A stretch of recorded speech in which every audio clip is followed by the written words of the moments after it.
Hi guys, we're still at Trail Guide to the Body and we're still at forearm and hand.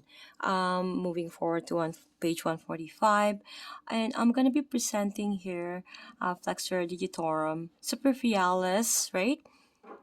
Superficialis and profundus.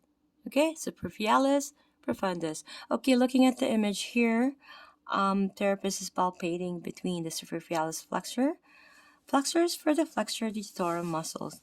Okay, so beginning at the wrist, locate the tendons of the super, superficial flexors. Sorry, my Filipino accent is coming out. Superficial flexors, carpi ulnaris, carpi radialis, and palmaris longus. So passive flexion of the wrist will soften the tendons and allow for easier access.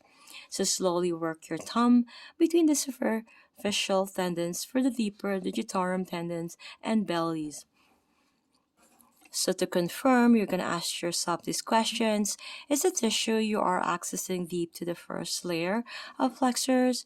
Is your partner wiggles the tips of her fingers? Can you detect any small undulating contractions in the forearm? Okay, so although the digitorum muscles are deep, their contractions are palpable along the medial side of the ulnar shaft. Ask your partner to simultaneously flex your elbow and wrist to 90 degrees. Okay, so locate the ulnar shaft, sliding just off its edge into the flexors. Ask your partner to squeeze the tips of her fingers and thumb together and then relax. You should feel the small but distinct contraction of the digitorum muscles as they bulge into your fingers. Try squeezing the ring, middle, and index fingers together with the thumb and note how this changes the contraction. So, when do you use them? For both the superficialis and profundus, by picking up small objects such as crumbs, needles, or coins. You're playing a guitar, typing a letter, or you're typing your shoelace, my apologies, tying your shoelaces. I'm reading it the wrong way now because I'm tired. I'm gonna, after this, buttoning your shirt.